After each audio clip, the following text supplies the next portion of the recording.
जय हिंद दोस्तों। आज हम मध्यकालीन भारत इतिहास के बारे में पढ़ेंगे। इससे पहले हमने आपको प्राचीन इतिहास के बारे में पढ़ा चुके हैं। यदि आपने उसका वीडियो नहीं देखे हैं तो उसको भी जरूर जाके देखिए, क्योंकि प्राचीन इतिहास से भी आपको 4 से 5 क्वेश्चन हर एक एग्जाम में देखने को मिलते हैं। आज हम आपको मध्यकालीन इतिहास के बारे में, यह मेरा पहला वीडियो है, इसमें आपको टोटल हम मध्यकालीन इतिहास 4 से 5 वीडियो में कवर कराने वाले हैं। तो चलिए दोस्तों, जो हमारे चैनल पर नए हैं और पहली बार विजिट कर रहे हैं वो चैनल को जरूर सब्सक्राइब कर दीजिए, ताकि यह जो हमारा सीरीज हमने स्टार्ट किया है टोटल जो आपको हिस्ट्री का, इसमें हम वीडियो आपको प्रोवाइड करने वाले हैं। साथ ही आपको यह भी बताते चलेंगे कि कौन से क्वेश्चन को आप स्किप करके भी चल सकते हैं, कौन से क्वेश्चन आपके लिए बहुत ही इंपॉर्टेंट है और इस तरह के आपको क्वेश्चन पूछे जाते हैं। तो चलिए वीडियो को शुरुआत करते हैं। मेरा पहला होने वाला है कि भारत पर अरबों के आक्रमण के बारे में आज पढ़ेंगे। साथ ही आपको यह भी जानेंगे कि सुल्तान की उपाधि सर्वप्रथम किस शासक ने धारण किया था। अब मोहम्मद गजनी के बारे में पढ़ेंगे, और कुतुब मीनार था उसका नींव किसने रखा था, और बख्तियार खिलजी के बारे में भी पढ़ेंगे। साथ ही आपको हम रजिया सुल्तान के बारे में भी इस वीडियो में पढ़ने वाले हैं, बलबन के बारे में भी। तो यह वीडियो आपके लिए बहुत ही इंपॉर्टेंट होने वाला है, तो वीडियो को अभी ही लाइक कर दीजिए। चलिए चलते हैं। मोहम्मद बिन कासिम के नेतृत्व में अरबों ने भारत पर पहला सफल आक्रमण किया था। पहला आक्रमण नहीं, पहला आपको यह सफल आक्रमण किया था मोहम्मद बिन कासिम ने। अरबों ने सिंध पर 712 में विजय पाई थी, और आक्रमण के समय सिंध पर दाहिर का शासन था। यह क्वेश्चन आपको 2 से 3 बार एग्जाम में पूछा गया है। भारत पर अरब वासियों के आक्रमण का मुख्य उद्देश्य धन दौलत लूटना, इस्लाम धर्म का प्रचार करना है। यह भी आपको क्वेश्चन दिया जाता है कि जो अरब वासियों का आक्रमण करने की उसका जो आपका मुख्य उद्देश्य था, आपको धन दौलत लूटना और इस्लाम धर्म का प्रचार करना, ना कि यहाँ पर यह शासन करने के लिए आया था। नेक्स्ट क्वेश्चन देखते हैं। अब मोहम्मद गजनी के बारे में देखते हैं। ये तो पता ही आपको कितना महत्वपूर्ण टॉपिक है, इसे आपको बहुत सारे एग्जाम में क्वेश्चन भर भर के पूछे जाते हैं। तो चलिए देखते हैं। 1932 में अलप्तगिन नामक एक तुर्क सरदार गजनी साम्राज्य की स्थापना की थी, जिसकी राजधानी भी आपको गजनी थी। गजनी की स्थापना किसके द्वारा किया गया था? तो अलप्तगिन के द्वारा किया गया था, ना कि मोहम्मद गजनी आप कहीं पे मार दीजिएगा। नेक्स्ट क्वेश्चन देखते हैं। अलप्तगिन की मृत्यु के पश्चात कुछ समय तक गजनी में आपको पृथ्वीगिन ने शासन किया था। कुछ समय तक के बाद वहाँ पर किसका शासन रहा था? पृथ्वीगिन के शासन रहा था। इसी के शासनकाल 972 से लेकर 977 में सर्वप्रथम भारत पर आक्रमण किया गया था। अब प्रथम तुर्क जो आक्रमण के समय पंजाब का शाही राजवंश का शासक जयपाल था। यह भी क्वेश्चन आपको पूछा जाता है। चलिए नेक्स्ट क्वेश्चन देखते हैं। अलप्तगिन का गुलाम तथा दामाद सुबुक्तगिन 977 ईस्वी में गजनी की गद्दी पर बैठा। मोहम्मद गजनी सुबुक्तगिन का पुत्र था। किसका? यह भी क्वेश्चन आपको पूछा जाता है कि मोहम्मद गजनी जो था यह किसका पुत्र था? तो सुबुक्तगिन का पुत्र था, जिसका जन्म 1 नवंबर 1971 में हुआ था। अपने पिता के काल में मोहम्मद गजनी खुरासान का शासक था। यह भी क्वेश्चन आपको पूछा जाता है एग्जाम में कि मोहम्मद गजनी गद्दी पर बैठने से पहले कहाँ का शासक था? आपको वह खुरासान का शासक हो जाएगा। नेक्स्ट क्वेश्चन देखते हैं। मोहम्मद गजनी 27 वर्षों की अवस्था में 998 में गद्दी पर बैठा था। कितना में? तो 998 में यह गद्दी पर बैठा था। अब बगदाद एक खलीफा अल आदिर बिल्लाह ने मोहम्मद गजनी के पद को मान्यता प्रदान करते हुए यामीन उद दौला और यामीन उल मिन्हा की उपाधि दी थी। यह भी क्वेश्चन पूछा जाता है कि आमीन उद दौला या फिर आमीन उल मिन्हा की उपाधि किसने धारण किया था? तब मोहम्मद गजनी को यह उपाधि दिया गया था। चलिए नेक्स्ट क्वेश्चन देख लेते हैं। अब मोहम्मद गजनी ने भारत पर टोटल 17 बार आक्रमण किया था। तो यह क्वेश्चन पहले बहुत पूछा जाता है, लेकिन अब करंट में नहीं पूछा जाता, लेकिन आप इसे भी जरूर याद रखिएगा। नेक्स्ट क्वेश्चन देखते हैं कि मोहम्मद से आप जरूर याद रखिए कि मोहम्मद गजनी के बारे में बताएंगे। मोहम्मद ने भारतीय आक्रमण का वास्तविक उद्देश्य इसका धन प्राप्ति करना था। कितना? इसका आपका धन प्राप्ति करना मुख्य उद्देश्य था। और मोहम्मद गजनी को मूर्ति भंजक आक्रमणकारी कहा जाता है। यह क्वेश्चन बहुत बार एग्जाम में पूछा जाता है कि जो मूर्ति भंजक आक्रमणकारी के नाम से किसे जाना जाता है? तो मोहम्मद गजनी को जाना जाता है। नेक्स्ट देख लेते हैं। मोहम्मद गजनी ने भारत पर प्रथम आक्रमण 1000 ईस्वी में किया था। कितना? तो आपको 1000 ईस्वी में किया था। पेशावर के कुछ भाग में अधिकार करके वह देश लौट गया था। पेशावर के कुछ भाग में उसने अधिकार किया, फिर अपना देश लौट गया था। 1000 ईस्वी में इसका प्रथम आक्रमण था। मोहम्मद गजनी ने 1001 में शाही राजा जयपाल के विरुद्ध आक्रमण किया।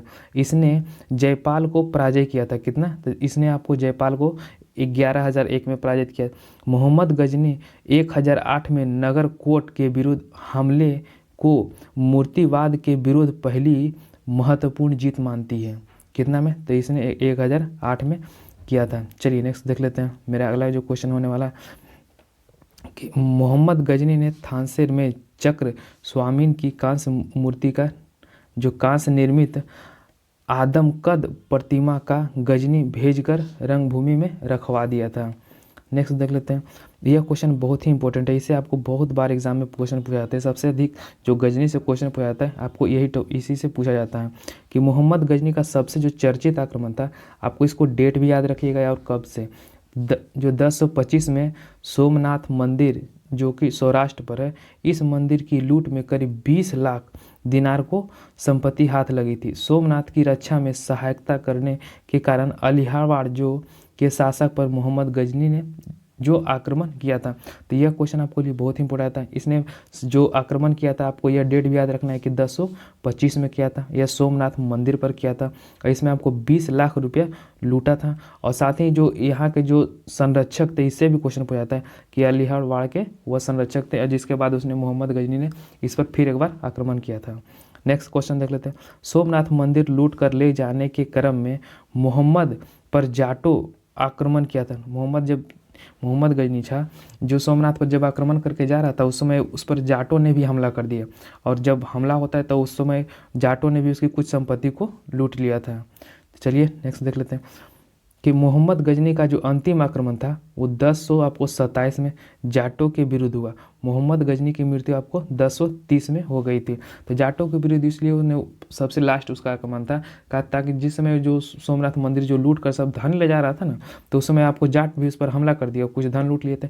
तो उसी को मद्देनजर रखते हुए फिर उसने आपको 1027 में जाटों पर भी उसने आक्रमण किया था।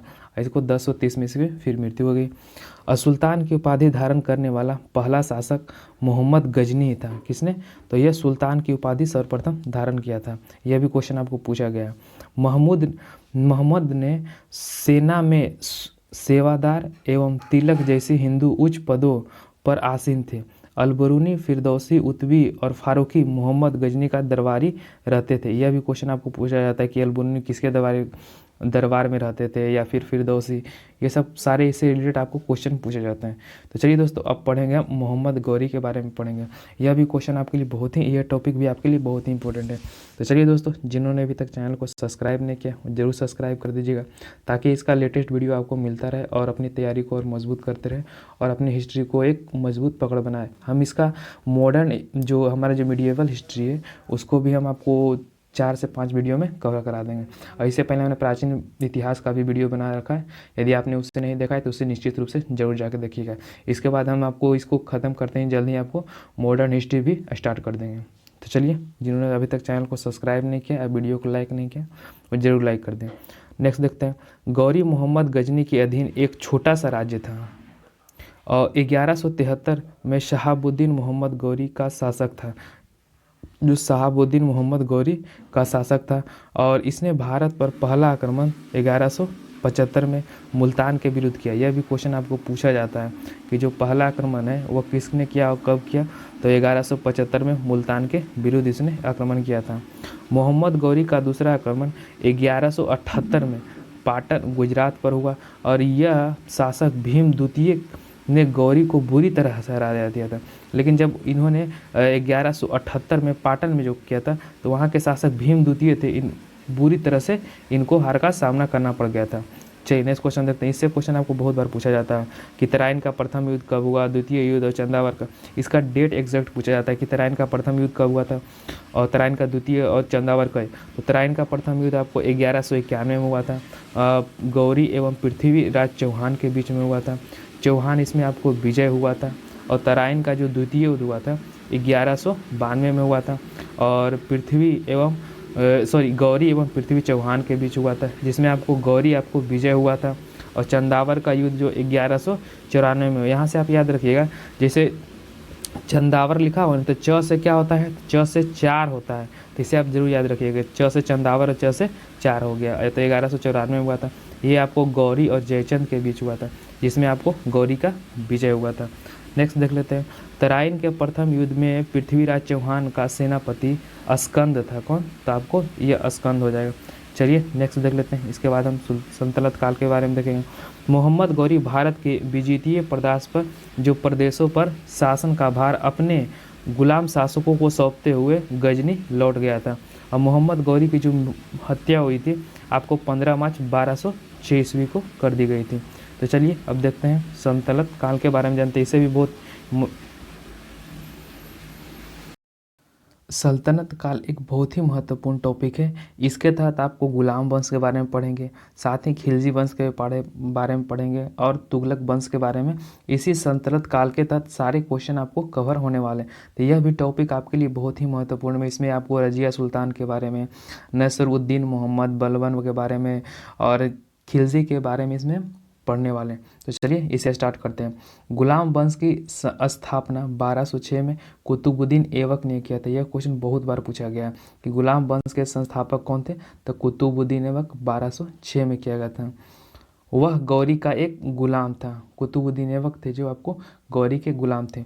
नेक्स्ट देख लेते हैं। गुलामों को फारसी में वादां कहा जाता था। इन्हें सैनिकों सेवा के लिए आपको खरीदा जाता था। नेक्स्ट देख लेते हैं। कुतुबुद्दीन ऐबक ने अपना राज्याभिषेक 24 जून 1206 को किया था। नेक्स्ट देख लेते हैं। कुतुबुद्दीन ऐबक ने अपनी राजधानी लाहौर में बनाई थी। यह भी क्वेश्चन आपको पूछा जाता है कि जो गुलाम वंश का जो प्रथम शासक जो था कुतुबुद्दीन ऐबक, उसकी जो राजधानी हुआ करती थी लाहौर थी। नेक्स्ट देख लेते हैं। कुतुब मीनार की नींव कुतुबुद्दीन ऐबक ने डाली थी। इसने जो आपको नींव डाली थी, किसने? तो कुतुबुद्दीन ऐबक ने कुतुब मीनार की नींव डाली थी। नेक्स्ट देख लेते हैं। दिल्ली का कुतुब उल इस्लाम मस्जिद एवं अजमेर का 2.5 दिन का झोपड़ा नामक मस्जिद का निर्माण ऐबक ने कराया था। जो आपको एक 2.5 दिन का झोपड़ा हो गया, एक कुतुब उल इस्लाम जो आपको दिल्ली में स्थित मस्जिद है। नेक्स्ट का क्वेश्चन देख लेते हैं। कुतुबुद्दीन ऐबक को लाख बख्श कहा जाता है। यह क्वेश्चन भी आपको बहुत बार पूछा गया है कि लाख बख्श कहकर किसे संबोधित किया जाता है, तो कुतुबुद्दीन ऐबक को। और लाख बख्श का मतलब होता है लाखों को दान देने वाला जो व्यक्ति होता था। चलिए नेक्स्ट क्वेश्चन देख लेते हैं। कुतुब मीनार के बारे में जान लेते हैं। कुतुब मीनार से भी आपको क्वेश्चन पूछे जाते हैं। तो कुतुबुद्दीन के समय में कुतुब मीनार को केवल पहले मंजिल बन सकी थी और इल्तुतमिश ने इसे 225 फीट ऊंची इल्तुतमिश ने इसे 4 मंजिल बनाया था। लेकिन नींव किसने डाला था, तो कुतुबुद्दीन ने नींव डाली थी। और फिरोज शाह तुगलक था, उसके समय में बिजली गिरने से इसकी चौथी मंजिल नष्ट हो गई थी, जिसके कारण फिरोज ने इसमें 2 छोटी मंजिल बनवा दी, जिसमें 5 मंजिल हो गई। यानी कि जो 4 मंजिल थी तो 1 मंजिल टूट गया तो 3 बचा। तो 3 को इसने क्या किया कि उसमें आपको छोटा छोटा 2 मंजिल बना दिया, तो वह 5 मंजिला हो गई। और इसकी ऊंचाई 9 फीट बढ़ गई, जो आपको 234 फीट वर्तमान में यह है। तो इससे भी क्वेश्चन पूछा जाता है कि जो 5 मंजिल का जो निर्माण है वह किस शासक के द्वारा किया गया था। चलिए देख लेते हैं। और आपको मंगोल के बारे में भी जान लेते हैं। मंगोल से भी आपको क्वेश्चन एग्जाम में पूछे जाते हैं, तो इसको भी हम पढ़ लेते हैं। मंगोल के बारे में जान लीजिए कि मंगोल चीन के उत्तर में गोबी के रेगिस्तान के निवासी थे। वह एक घूमने फिरने वाली अभ्यस्त जो अर्ध सभ्य जाति के थे। उनका मुख्य पेशा घोड़ा और अन्य पशुओं का पालन करना था। वे बहुत गंदे रहते थे तथा सभी प्रकार के मांस खाते थे। उनमें स्त्री विषयक नैतिकता का स्वार्थ अभाव, ये यद्यपि माँ का सम्मान करते थे। वे विभिन्न कबीलों में बटे थे जो मंगोल थे,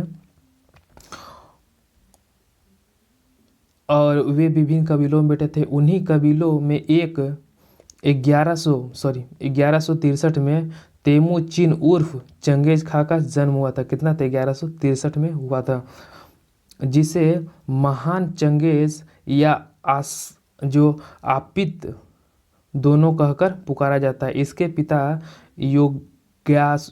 योसुग्यायु बहादुर थे। चलिए नेक्स्ट क्वेश्चन देख लेते हैं। आपको नालंदा विश्वविद्यालय के बारे में देख लेते हैं। कि नालंदा विश्वविद्यालय को ध्वस्त करने वाला ऐबक का सहायक सेना बख्तियार खिलजी। यह भी क्वेश्चन बहुत बार एग्जाम में पूछा जाता है कि नालंदा विश्वविद्यालय को ध्वस्त करने वाला कौन था, तो बख्तियार खिलजी था। नेक्स्ट देख लेते हैं, ऐबक की मृत्यु आपको 1210 में चौगान खेलते समय घोड़े से गिरकर हो गई और उसे लाहौर में, यह क्वेश्चन दोनों पूछा जाता है कि चौगान खेलते समय किस शासक की मृत्यु हो गई और उसका जो कहाँ दफनाया गया था, तो उसे लाहौर में दफनाया गया था और चौगान खेलते समय ऐबक की मृत्यु हो गई थी। नेक्स्ट क्वेश्चन देखते हैं, ऐबक का उत्तराधिकारी आपको आराम शाह हुआ जिससे 8 माह तक शासन किया था। उसने मात्र आपको 8 माह तक शासन किया था और आराम शाह की हत्या करके इल्तुतमिश 1211 में दिल्ली पर गद्दी पर बैठ गया था। इल्तुतमिश तुर्किस्तान का इलवरी तुर्क था जो ऐबक का गुलाम एवं दामाद था। ऐबक की मृत्यु के समय वह वदांग का गवर्नर था।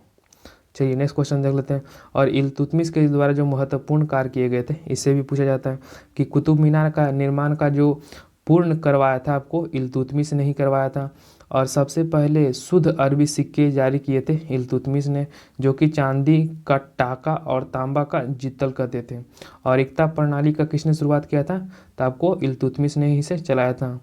और 40 गुलाम सरदारों का संगठन बनाया जो तुर्क ए चहलगानी, यह क्वेश्चन बहुत बार पूछा जाता है कि तुर्क ए चहलगानी है वह किसके द्वारा शुरुआत किया गया था, तो इल्तुतमिश के द्वारा। सर्वप्रथम दिल्ली के अमीरों का दमन किसने किया था, तो यह इल्तुतमिश ने ही किया था। चलिए नेक्स्ट क्वेश्चन देखते हैं, मेरा अगला क्वेश्चन होने वाला है कि इल्तुतमिश लाहौर से राजधानी दिल्ली लाया। इल्तुतमिश ने लाहौर से राजधानी दिल्ली स्थानांतरित करके इसने हौज ए सुल्तानी का निर्माण देहली ए कुहना के निकट करवाया था। और इल्तुतमिश पहला शासक था जिसने 1229 में बगदाद के खलीफा से सुल्तान की पद को वैधानिक स्वीकार किया था। वैधानिक सबसे पहले तो आपको गजनी नहीं, खलीफा का जो पद वैधानिक रूप से पहला जो सुल्तान स्वीकार करने वाला था आपको इल्तुतमिश ही था।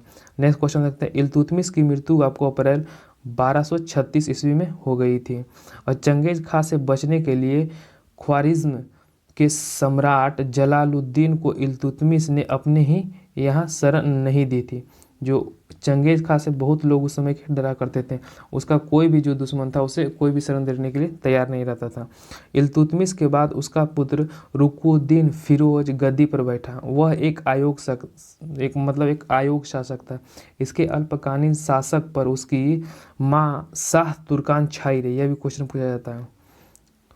शाह तुर्कान के अवांछित प्रभाव से परेशान होकर तुर्की अमीरों ने रुकुद्दीन को हटाकर रजिया को सिंहासन पर आसीन किया और इस प्रकार रजिया प्रथम मुस्लिम महिला बनी जिसने शासन की बागडोर संभाली। यह क्वेश्चन बहुत बार पूछा जाता है कि जो प्रथम महिला शासिका कौन थी, तो आपको वह रजिया बेगम थी और किसे हटाकर बनाया गया था, तो रुकुद्दीन को यह हटाकर इसे बना दिया गया था। नेक्स्ट क्वेश्चन देख लेते हैं, अब रजिया सुल्तान के बारे में जान लेते हैं कि रजिया ने पर्दा प्रथा को त्याग कर पुरुषों की तरह चोगा जिसे कावा कहा जाता था और कुल्हा जिसे टोपी कहते थे पहनकर राज दरबार में खुले मुंह से जाने लगी थी। यानी कि जो रजिया सुल्तान थी आपको जो दरबार में जाती थी चोगा और कुल्हा टोपी पहनकर। रजिया ने मलिक जामुलुद्दीन याकूत को अमीर ए अखूर जिसको घोड़े का सरदार नियुक्त किया गया और गैर तुर्कों को सामंत बनाने के लिए रजिया के प्रयासों से तुर्क अमीर विरोध हो गए और उसे बंदी बनाकर दिल्ली की गद्दी पर मोयुद्दीन बरहम शाह को बैठा दिए थे। यानी कि इसके बाद आपको मोयुद्दीन बरहम शाह को बैठा दिए और रजिया की जो शादी हुई थी अल्तुनिया के साथ हुई थी। इससे शादी करने के बाद रजिया ने पुनः गद्दी प्राप्त करने का प्रयास किया लेकिन वह सफल रहे। रजिया की हत्या 13 अक्टूबर 1240 को, यह भी क्वेश्चन पूछा जाता है कि जो रजिया की हत्या कब किया गया था, तो आपको 1240 में किया गया था और को डाकुओं के द्वारा कैथल के पास, यह भी क्वेश्चन आपको पूछा गया है, तो कैथल के पास कर दिया गया था और इसका शादी किससे हुआ था, अल्तुनिया। यह भी क्वेश्चन आपको पूछा गया है। नेक्स्ट देख लेते हैं, बरहम शाह को बंदी बनाकर उसकी हत्या आपको 1242 में कर दी गई। उसके बाद दिल्ली का सुल्तान अलाउद्दीन मसऊद बन गया था। चलिए नेक्स्ट देख लेते हैं। अब बलबन के बारे में जानते हैं यहाँ से। बलबन ने षड्यंत्र के द्वारा 1246 में अलाउद्दीन महमूद शाह को सुल्तान की पद से हटाकर नसरुद्दीन महमूद को सुल्तान बनाया था। किसे? तो नसरुद्दीन महमूद को सुल्तान बनाया था। नसरुद्दीन मोहम्मद जो ऐसा सुल्तान था जो टोपी सी कर अपना जीवन निर्वाह करता था। यह भी क्वेश्चन आपको पूछा गया एग्जाम में कि वह कौन सा ऐसा शासक था जो टोपी सी कर अपना जीवन निर्वाह करता था। तो नसरुद्दीन मोहम्मद शाह हो जाएंगे। नेक्स्ट देख लेते हैं। बलबन ने अपनी पुत्री का विवाह नसरुद्दीन मोहम्मद के साथ किया था। अब बलबन का वास्तविक नाम बहाउद्दीन था। यह क्वेश्चन पूछा जाता है कि बलबन का जो वास्तविक नाम क्या है, तो बहाउद्दीन हो जाएगा। और वह इल्तुतमिश का गुलाम था और तुर्क के चहलगानी का विनाश बलबन ने किया था। यानी कि तुर्क के जो चहलगानी बनाया गया था उसका जो समाप्त किसके द्वारा किया गया था, तो बलबन के द्वारा ही किया गया था। नेक्स्ट क्वेश्चन देख लेते हैं। बलबन ने 1266 में गयासुद्दीन बलबन के नाम से दिल्ली के गद्दी पर बैठा था। किस नाम से? तो गयासुद्दीन बलबन के नाम से। यह मंगोलों के आक्रमण से दिल्ली की रक्षा करने में सफल रहा था और सीरी नामक नया नगर बलबन ने ही बसाया था। कौन? सीरी नामक नया नगर को। और राज दरबार में सिजदा और पावोस प्रथा का शुरुआत बलबन ने किया था। यह क्वेश्चन बहुत बार पूछा जाता है कि सिजदा और पावोस का शुरुआत किसने किया था, तो बलबन के द्वारा शुरुआत किया गया था। बलबन ने फारसी रीति रिवाज पर आधारित नवरोज जो कि फारसी साल का पहला दिन उत्सव भी प्रारंभ किया था। यह भी क्वेश्चन पूछा था कि नवरोज त्यौहार है जो किसके द्वारा शुरुआत किया गया था, तो बलबन के द्वारा। और अपनी विरोधियों की प्रति बलबन ने कठोर रक्त और लौह और रक्त की नीति का पालन किया था। यह भी क्वेश्चन पूछा जाता है कि रक्त और लौह की नीति किसने लाई थी, तो वह बलबन ने। नेक्स्ट क्वेश्चन देखते हैं।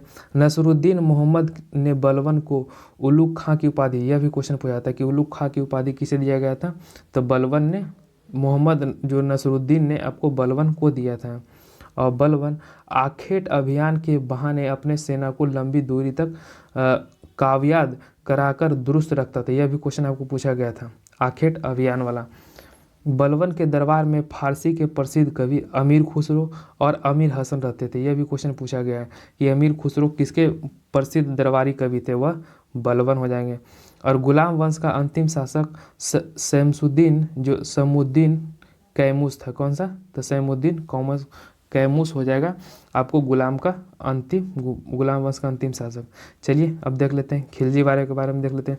खिलजी वंश से भी आपको बहुत सारे इंपॉर्टेंट क्वेश्चन पूछे जाते हैं कि जो इसके द्वारा जो बाजार नियंत्रण प्रणाली, जो सख्त बाजार नियंत्रण किसके द्वारा शुरू किया गया था, तो आपको खिलजी के द्वारा शुरू किया गया था।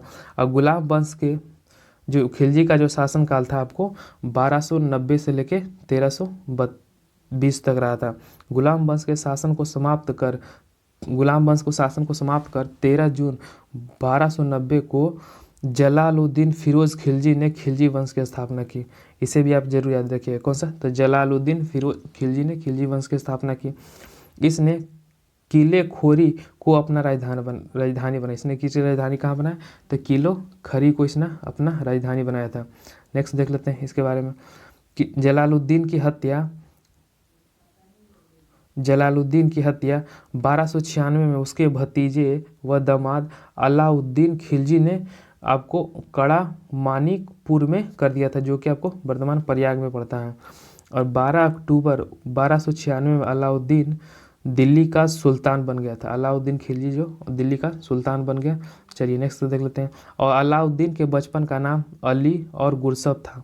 यह भी क्वेश्चन आपको पूछा जाता है कि अलाउद्दीन खिलजी का जो बचपन का नाम था वह अली और गुरसब हो जाएगा। नेक्स्ट क्वेश्चन देख लेते हैं। अलाउद्दीन खिलजी ने सेना को नगद वेतन देना एवं अस्थाई सेना का नींव रखा था। यह क्वेश्चन बहुत बार एग्जाम में पूछा गया है कि वह कौन सा शासक था जिसके द्वारा नगद वेतन और अस्थाई सेना का व्यवस्था किया गया था, तो अलाउद्दीन खिलजी हो जाएगा। और दिल्ली के शासकों में अलाउद्दीन खिलजी के पास सबसे विशाल सेना थी। घोड़ा दागने, सैनिकों का हुलिया लिखने की प्रथा की शुरुआत भी आपको खिलजी के ही द्वारा, अलाउद्दीन खिलजी के द्वारा ही किया गया था। इसे भी जरूर याद रखिएगा। अलाउद्दीन खिलजी ने भूमि राजस्व की दर को बढ़ाकर 1/2 भाग कर दिया था। यह क्वेश्चन भी आपको एक बार एग्जाम में पूछा गया था कि जो 1/2 इसके शासनकाल में रहा था। नेक्स्ट क्वेश्चन देख लेते हैं। अलाउद्दीन ने भू राजस्व की दर को 1/2 कर दिया है, तो पढ़िए लें।